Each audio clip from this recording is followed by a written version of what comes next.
विधानसभा निवडणुकांचे निकाल घोषित झाल्यानंतर राज्याच्या राजकारणातली सगळ्यात मोठी अपडेट आज आली।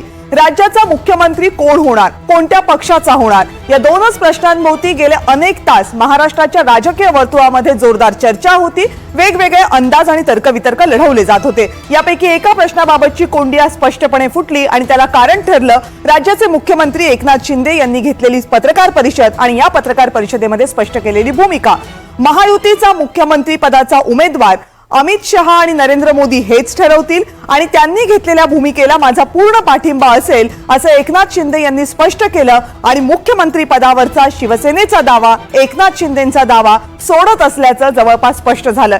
या स्पष्टतेला आणखीन बळ मिळालं ते भाजपचे प्रदेशाध्यक्ष चंद्रशेखर बावनकुळे यांनी लगोलग घेतलेल्या पत्रकार परिषदेमुळे। एकनाथ शिंदे यांची पत्रकार परिषद संपत असताना लगेचच चंद्रशेखर बावनकुळे यांनी आपली पत्रकार परिषद घेतली आणि एकनाथ शिंदे यांनी घेतलेल्या भूमिकेचे त्यांनी आभार मानले। याचा अर्थ राज्यामध्ये महायुतीमध्ये भाजपचाच मुख्यमंत्री होणार हे जवळपास निश्चित झाले। पण एकनाथ शिंदे असतील किंवा चंद्रशेखर बावनकुळे असतील या दोघांपैकी कुणीही मुख्यमंत्री पदावर नेमकं कोण विराजमान होणार याबाबत मात्र संकेत देऊ शकलेले नाहीयेत आणि कुणीही ते द्यायला तयार नाही आणि याचं कारण आहे भाजपचं धक्कातंत्र।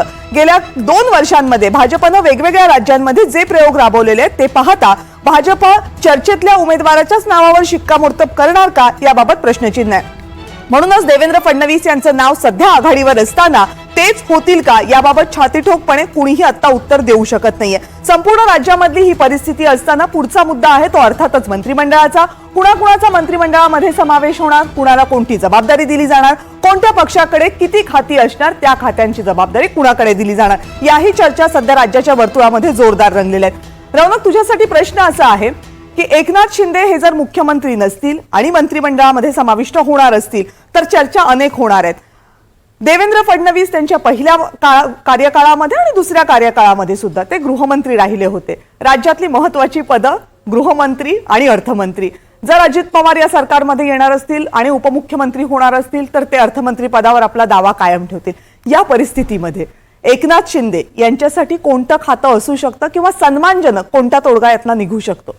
नाही, मुख्यतः हा एक खूप महत्वाचा विषय आहे आणि इतक्या लवकर या संदर्भातलं कुठलेही उत्तर महायुतीचे मोठे नेतेही देऊ शकत नाही आणि मुख्यतः उद्या जी बैठक दिल्लीमध्ये पार पडते आणि कशा पद्धतीने एकनाथ शिंदे बार्गेनिंग करतील हे देखील महत्वाचं आहे। एक महत्वाचा विषय की एकनाथ शिंदे सरकारमध्ये राहतील की नाही। आपल्याला माहिती आहे की ज्यावेळेस देवेंद्र फडणवीस उपमुख्यमंत्री झाले त्यांची इच्छा नव्हती, पक्षांनी आदेश दिल्यानंतर ते उपमुख्यमंत्री झाले। त्याच्यामुळे कदाचित आता हा निर्णय एकनाथ शिंदेंनाच करायचा की सरकारमध्ये त्यांनी स्थान घ्यावं, उपमुख्यमंत्री बनावं, कारण ते स्वतः पक्षाचे अध्यक्ष आहेत, त्यांना निर्णय करायचा आहे। आणि जर पुढच्या काळात त्यांना पक्ष मजबूत ठेवायचा असेल तर सत्तेचं राजकारण करणं फार गरजेचं आहे, कारण ज्या पद्धतीचं त्यांची काम करण्याची पद्धत आहे असं असताना ते जर सरकारमध्ये असले तर ते पक्ष आमदार चांगल्या पद्धतीने टिकवू शकतात। त्याच्यामुळे कदाचित या संदर्भातला ते निर्णय घेतील किंवा त्यांना जर उपमुख्यमंत्री दुसरा कोणाला करायचं असेल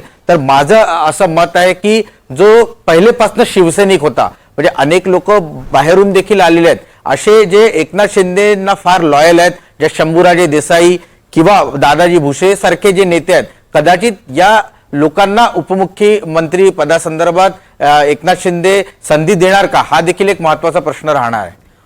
त्याच्यानंतर असं म्हटलं जातं की कदाचित एकनाथ शिंदे हे केंद्रामध्ये जातील, पण प्रश्न असा आहे की एकनाथ शिंदे वारंवार म्हणजे अगदी आज घेतलेल्या पत्रकार परिषदेमध्ये सुद्धा त्यांनी स्वतःचा उल्लेख कार्यकर्ता असाच केला। हेही आपण सगळ्यांनी बघितलेलं आहे की ते मुख्यमंत्री पदावर असोत अथवा नगरसेवक पदावर असो तो माणसांमध्ये रमणारा नेता आहे। असा नेता खरंच केंद्रामध्ये जाऊन रमू शकेल का?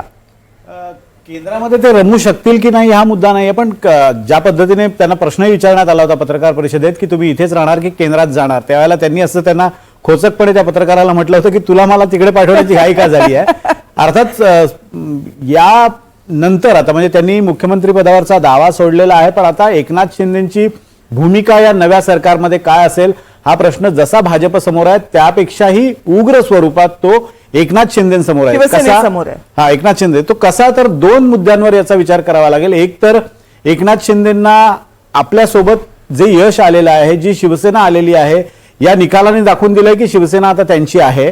किमान जनतेने तो प्रश्न सोडवावा अशा स्वरूपाची एक चर्चा सुरुवातीला होत होती, ती आता थंडावेल, कारण जनतेने मॅन्डेट दिलेला आहे आणि एकनाथ शिंदेंना जागा मिळाल्यात। त्यामुळे शिवसेना आता त्यांच्या सोबत आहे, पण ती आता त्यांच्या सोबत ठेवण्यासाठी त्यांना मोठी कसरत करावी लागणार आहे. एकतर त्यांच्या सोबत ठेवण्यासाठी त्यांच्याकडे एक्स्ट्रीम पॉवर, मुख्यमंत्रीपदी जर ते विराजमान झाले असते तर एक्स्ट्रीम पॉवर त्यांच्याकडे असतात. मुख्यमंत्र्यांना एक वेटो पॉवर असते की कोणताही निर्णय ते कोणत्याही क्षणी फिरवू शकतात. त्यामुळे त्या ताकदीच्या जोरावर या आमदारांना किंवा आपल्या मागे आलेल्या शिवसेनेला सोबत ठेवणं हे एकनाथ शिंदेसाठी अगदी सोपं होतं, वेळेस आता ते अधिक कठीण होत जाणार आहे. दुसरा की उपमुख्यमंत्रीपदी जर त्यांना विराजमान व्हायचं नसेल तर मग कोणाला विराजमान करायचं हा एक मुद्दा आहे.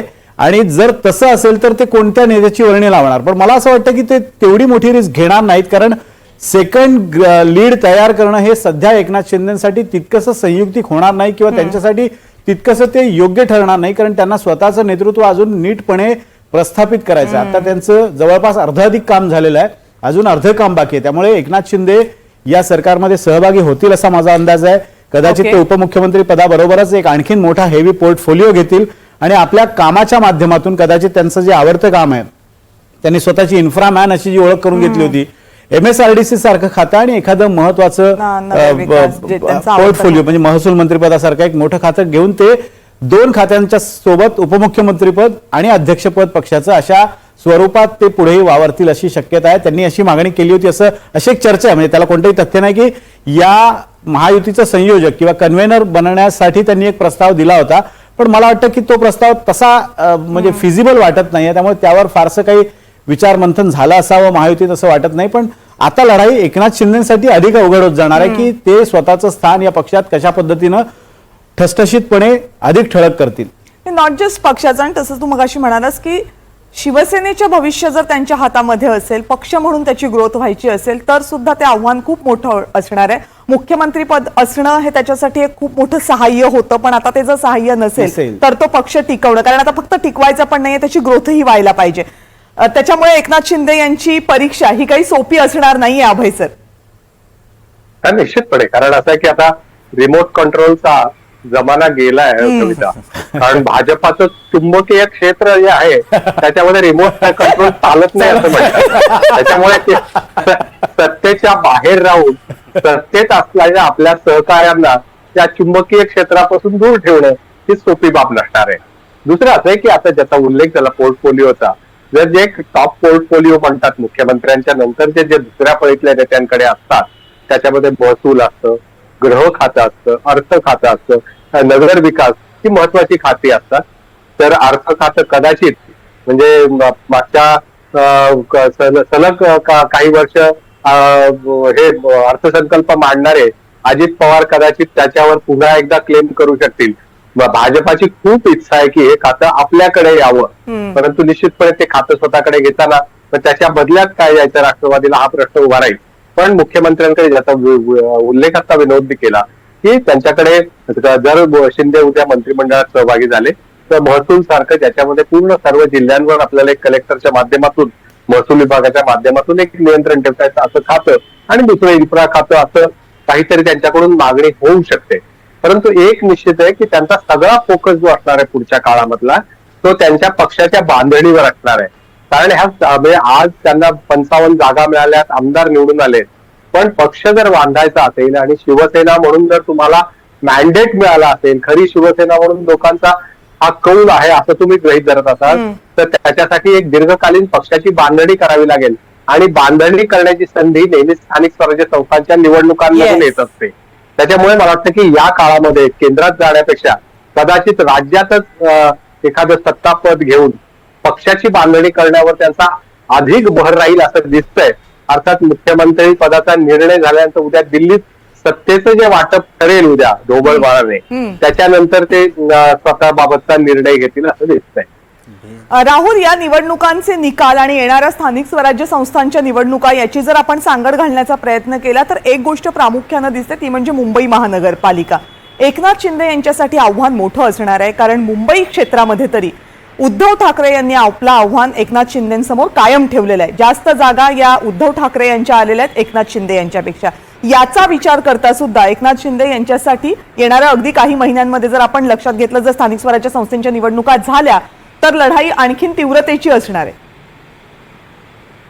नाही, निश्चितपणे म्हणजे आज मुंबईमध्ये 10 आमदार राहुल साठी. हा राहुल बोला. नाही, एक गोष्ट स्पष्ट करू आपण की ही एक धारणा आहे की श्री देवेंद्र फडणवीस हे गृह खातं सोडत नाहीत. त्यात थोडीशी दुरुस्ती केली पाहिजे. जेव्हा उद्धव ठाकरे हे मुख्यमंत्री पदासाठी अडून बसले होते तर शेवटचं जे निगोशिएशन झालं ते गृहमंत्री पदावरतीच झालेलं होतं. आणि जेव्हा उद्धव ठाकरे हे मुख्यमंत्री झाले त्यावेळेला त्यांनी एकनाथ शिंदे यांचा जो काही सन्मान केला ते नगर विकास खातं देऊन केलेलं आहे. एकनाथ शिंदे हे दिलदार आहेत, तर दिलदारपणाचे अर्थ लगेच सगळ्याला आपल्याला कळतात. त्यामुळं मागचा प्रेसिडेंट जर आपण बघितला की जे मुख्यमंत्री होते आणि नंतर मंत्रिमंडळामध्ये सहभागी झाले, नारायण राणेपासून शिवाजीराव पाटील निलंगेकर असतील किंवा अशोक चव्हाण असतील, तर बहुतांश जणांनी महसूल खात्याला प्रिफरन्स दिलेला आहे. तर मला असं वाटतं की ज्या मुंबई महानगरपालिकेची आपण चर्चा आता करत आहोत तर त्या दृष्टीनं एक महत्त्वाचं खातं गृह विभाग सुद्धा एकनाथ शिंदे हे दावा करू शकतात. जी गोष्ट मी आता तुम्हाला सांगितली की अगदीच काही भाजपनं गृह विभाग सोडलाच नव्हता अशी गोष्ट नाही आहे. आणि नंतर जेव्हा चर्चा झाली तेव्हा हे लक्षात आलं की उद्धव ठाकरे यांना मनवण्यासाठी ज्या ज्या गोष्टी ऑफर केल्या गेल्या होत्या त्यातलं गृहमंत्रीपद हे पण होतं. नगरविकास खात्याबद्दल पदाच्या मुद्द्याबद्दल आपण बोललो, पण मी पुन्हा एकदा अभय सरांकडे जाते. अभय सर, जो प्रश्न मी उपस्थित केला की मुंबई महानगरपालिकेच्या निवडणुका याही एकनाथ शिंदे यांची कसोटी पाहणाऱ्या असणार आहेत. निश्चितपणे म्हणजे एकनाथ शिंदेच नाही तर महायुतीसाठीच ती एकत्रित असणार आहे. कारण कविता, या विधानसभा निवडणुकीमध्ये जरी महाविकास आघाडीची राज्यभरात वाताहत झाली असली तरी मुंबईमध्ये एवढ्या मोठ्या प्रमाणात त्यांचा पराभव झालेला नाहीये. मुंबईमध्ये म्हणजे ठाकरेंच्या ज्या 20 जागा आल्या आहेत त्यातल्या 10 जागा एकट्या मुंबईमधून त्यांचे 10 आमदार निवडून आले. त्याच्यापूर्वी मुंबईतून त्यांचे 3 खासदार निवडून आले होते. मतांचा जर विचार केला तर आज दुसऱ्या क्रमांकाची मतं त्यांना मिळालेली आहेत. म्हणजे जवळपास 13-13.5 लाख मतं या विधानसभा निवडणुकीत त्यांना मिळालेली आहेत. आणि निश्चितपणे काँग्रेस आणि शिवसेना, कारण दोन्ही राष्ट्रवादी काँग्रेसचं मुंबईतलं जे अस्तित्व आहे ते खूप नगण्य आहे. तर काँग्रेस आणि शिवसेना हे फार मोठं कॉम्बिनेशन त्याच्यामध्ये तयार झालेलं आहे, जे की शिवसेना भाजप युतीला एक त्यांच्यापुढे आव्हान करू शकतं. कारण आत्ताच्या निवडणुकीचे निकाल तेही दर्शवतात. आणि या निवडणुकीतल्या पराभवानंतर पक्षाची बांधणी करण्याची ही संधी त्यांच्यापुढे उद्धव ठाकरेंपुढे असणार आहे. शिंदे मुख्यमंत्री झाले असते तर कदाचित त्यांच्यापुढे ते आव्हान आणखी वाढलं असतं ठाकरेंचं. कारण त्यांनी शिवसेना मुंबईतली जी आहे त्याच्यामध्ये निश्चितपणे मोठ्या प्रमाणात फूट पडली असते. कारण राज्याचं नेतृत्व असेल त्यांच्याकडे तर त्यांचा आणखी तो प्रभाव वाढला असता. तर उपमुख्यमंत्री झाल्यावर तो प्रभाव कमी नाही होणार आहे, परंतु निश्चितपणे काही मर्यादा येऊ शकतात. आणि ती सिंपती जी आता मिळू शकते त्याच्या जीवावर उद्धव ठाकरेंसाठी मला वाटतं की ते त्याचा वापर करू शकतील. त्याच्यामुळे या निवडणुकीमध्ये फक्त एकनाथ शिंदे नाही तर महायुतीची कसोटी लागणार आहे की हे यश महापालिका, कारण महापालिका जर परत उद्धव ठाकरे यांच्या हातात गेली तर निश्चितपणे त्यांच्यासाठी एक संजीवनी असणार आहे पुन्हा राज्यामध्ये उभं राहण्यासाठी. आणि त्याच्यामुळे तेच टाळण्याचा प्रयत्न भाजपा करेल आणि त्यासाठी आपली सगळी शक्ती पणाला लावेल एवढं निश्चितपणे एक आव्हान त्यांच्यापुढे असणार आहे, एवढं नक्की. कविता, रौनक, मुंबई महानगरपालिका अनेक आहेत राज्यामधल्या, पण सगळ्यात आव्हानात्मक जसं आता अभय सर सांगतात ती मुंबई महानगरपालिकाच असणार आहे. कारण उद्धव ठाकरे यांच्या पक्षाला जर नवी भरारी घ्यायची असेल तर ती मला वाटतं आत्ताच्या कंटेम्पररी राजकारणातली शेवटची संधी म्हणजे मुंबई महानगरपालिका आहे. अर्थात राजकारणात स्थिर काहीच नसतं, पुढच्या 5 वर्षात गोष्टी बदलू शकतात. आत्ताचा विचार केला तर उद्धव ठाकरेंसाठी हीच संधी असेल आणि तीच संधी त्यांना मिळू नये हा भाजप आणि शिवसेनेचा प्रामुख्यानं प्रयत्न असणार आहे. अजित पवारांचा पक्ष खूप स्ट्रॉंग मुंबईमध्ये तर नाहीये. याचा विचार करता एकनाथ शिंदे यांना अधिकाधिक बळ देणं आणि सोबतीला आपला पक्ष पण मजबूत करणं हे या दोघांसाठी सुद्धा गरजेचं असेल. याच्यामध्ये आणखी एक मुद्दा लक्षात घ्यावाच लागेल की गेल्या काही वर्षांमध्ये नगरसेवकच नसल्यामुळे तो जो खालचा कॅडर आहे तो सुद्धा अस्वस्थ आहे. त्यामुळे त्यांना पुन्हा उभारी देणं हे या दोन्ही पक्षांसाठी गरजेचं असेल. त्या दृष्टीनं सुद्धा एकनाथ शिंदेसमोरचं आव्हान मोठं आहे. नाही, निश्चितपणे मोठं आहे. आणि मुख्यतः आपण जर बघितलं तर भाजप 2014 पासून मुंबईमध्ये नंबर 1 पक्ष राहिलेला आहे. आणि जेव्हा मुख्यमंत्री म्हणून देवेंद्र फडणवीस जर उद्या मुख्यमंत्री झाले आणि त्यांच्या नेतृत्वात मुंबई महानगरपालिकेच्या निवडणुका झाला, ग्रह खातं त्यांच्याकडे असलं तर निश्चितपणे एक वेगळ्या पद्धतीचं ते मोमेंटम, आता जे मोमेंटम मिळालंय ते मोमेंटम एकनाथ शिंदे सोबत ते पुढे नेऊ शकतात. एकनाथ शिंदेची ताकद इथे थोडी लिमिटेड आहे. ज्या पद्धतीचे निकाल आले तेही आपण बघितले तरी एकनाथ शिंदे दिलदार आहे. त्याच्यामुळे त्यांच्या सोबत आणि सत्ता असल्यामुळे ते जे लोक आहेत त्यांना सत्तेचे पद देऊ शकतात. आपल्याला माहिती आहे की अनेक विधान परिषदेच्या जागा रिकाम्या आहेत, असे अनेक लोक आहेत जे अजूनही एकनाथ शिंदे सोबत जाण्यासाठी इच्छुक आहेत. तरी जी लोकसभा निवडणुकीमध्ये जे निकाल लागले त्यानंतर थोडंसं बॅकफुटवर कुंपणावर गेले होते की सगळे. त्यांना असं वाटलं की महाविकास आघाडी उद्या सत्तेत आली तर आपलं नुकसान होऊ शकतं. त्यामुळे आता क्लिअर मॅन्डेट आहे आणि आता 5 वर्ष राजकारण जर करायचं असेल तर एकनाथ शिंदेसोबत आपल्याला जावं लागेल. त्यामुळे वाटत नाही की आता सध्या एकनाथ शिंदेची महत्वाची भूमिका मुंबई सोबत ठाण्यात जास्त असेल. हा विनोद, कविता, जसं महापालिका किंवा स्थानिक स्वराज्य संस्था म्हणजे आपल्याला आठवत असेल की ज्यावेळेला पक्षफुटीचा निर्णय होत होता त्यावेळेला विधानसभा अध्यक्षांच्या कोर्टामध्ये हा मुद्दा महत्वाचा मानला गेला होता की विधिमंडळ पक्षात त्यांचं प्रतिनिधित्व किती आहे, आणि तोच मुद्दा ठाकरेंनी उचलला होता. आणि त्यांचं असं म्हणणं होतं की ग्राउंड लेवलला आमचे पदाधिकारी आणि त्यांची जी त्यांनी अफिडेव्हिट्स मागवली होती तो मुद्दा टिकला नव्हता.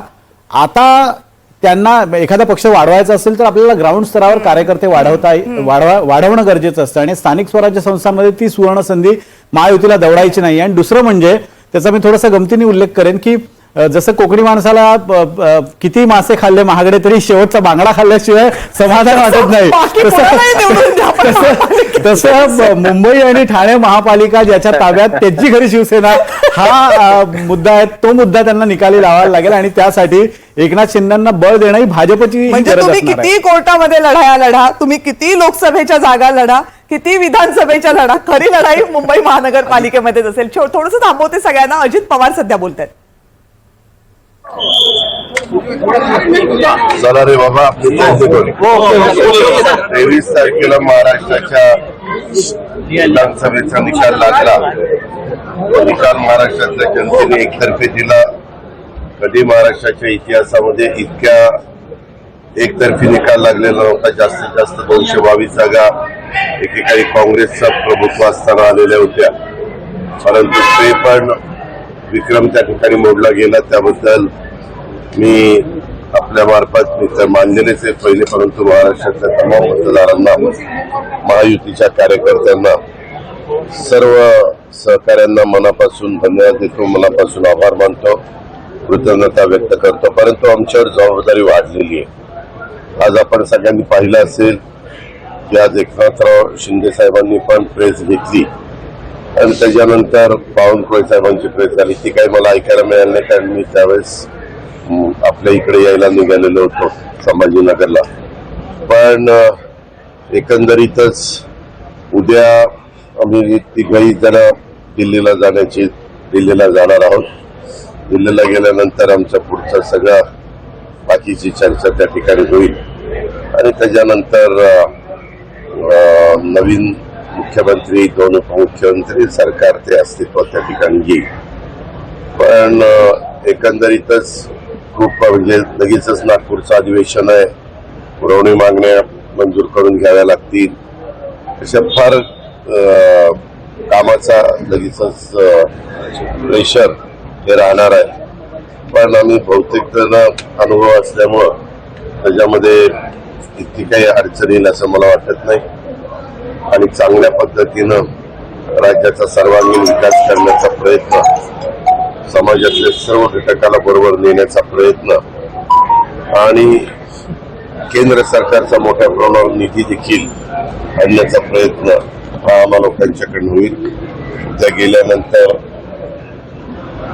लोकसभेचं अधिवेशन सुरू असल्यामुळं मी तिथं प्रमुखांना पण भेटण्याचा प्रयत्न करणार आहे आणि या सगळ्या संदर्भातली चर्चा होऊन अतिशय खेळीमेळीच्या वातावरणामध्ये महायुतीचं सरकार, त्या सरकारमध्ये मुख्यमंत्री, 2 उपमुख्यमंत्री आणि मंत्रिमंडळ अशा उद्याच्या सगळ्या चर्चेच्या नंतर त्याला अंतिम स्वरूप येईल. एकनाथ शिंदेनी आज पत्रकार परिषदेमध्ये बोलताना भाजपचा जो कोणी मुख्यमंत्री पदाचा चेहरा असेल त्याला माझा पाठिंबा असेल असं त्यांनी स्पष्ट केलेलं आहे. त्याबद्दल तुमची भूमिका काय? मी आता काय कठीण होतो पत्रकार मित्रांना तुमच्या हातून जोडली पाहिजे. मी तुम्हाला पुन्हा सांगतोय की उद्याच्याला आमची मीटिंग आहे, त्या मीटिंगमध्ये जे काही ठरेल ते खेळीमेळीच्या वातावरणामध्ये ठरेल आणि त्याला सगळ्यांची मान्यता असेल, काही प्रॉब्लेम नाही. एकनाथ शिंदेनी उपमुख्यमंत्री म्हणून नाही, एक मिनिट, पुढे काय करावं ते एकनाथराव शिंदे साहेबांच्या वाटणीला काय जागा येतील आणि कुठली पदं येतील त्याबद्दलचा निर्णय घेण्याचा पूर्ण सर्वस्वी अधिकार हा शिंदे साहेबांचा आहे. आमच्या बाजूला येतील तो आम्हा लोकांना आहे, त्यांच्या बद्दल मी कसं सांगू शकतो. तुमचं मुख्यमंत्री म्हणून जास्त नाव चर्चेत आहे तुमच्या कार्यकर्त्यांकडून. नाही, कार्यकर्त्यांना काही जरी वाटत असलं तरी शेवटी प्रत्येकाची संख्या किती आली, कुणाचे किती लोक निवडून आले याबद्दल पण पाहिलं जातं.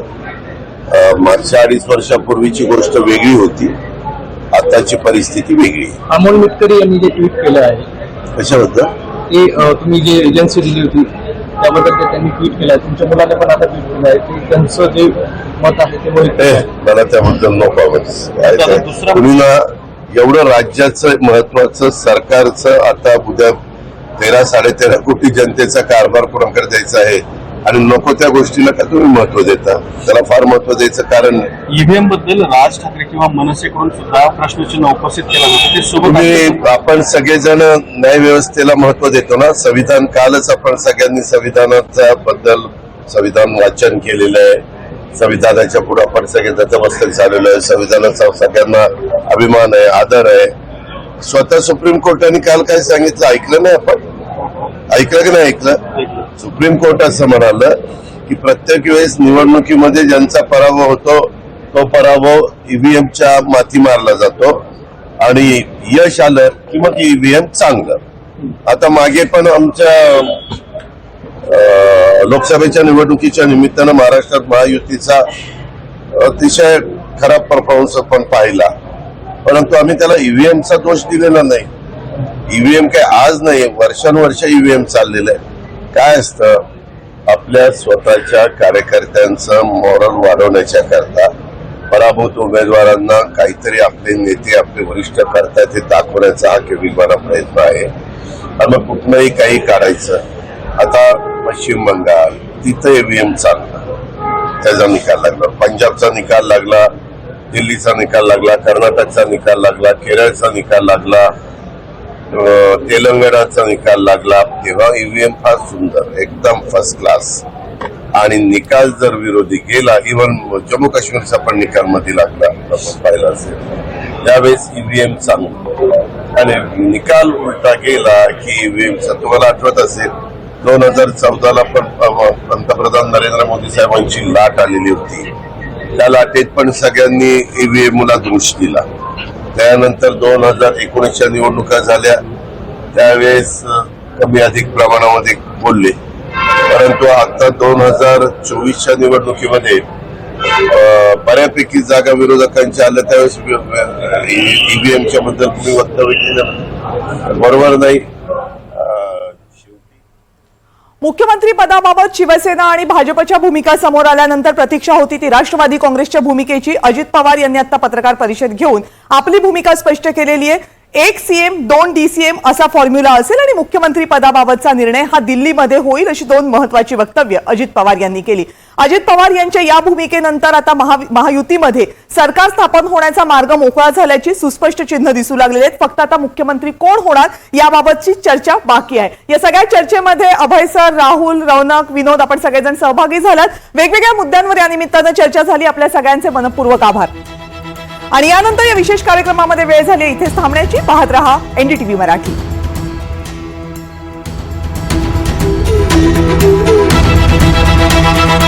हे आहे एनडीटीव्ही आणि आपण पाहत आहात एनडीटीव्ही मराठी.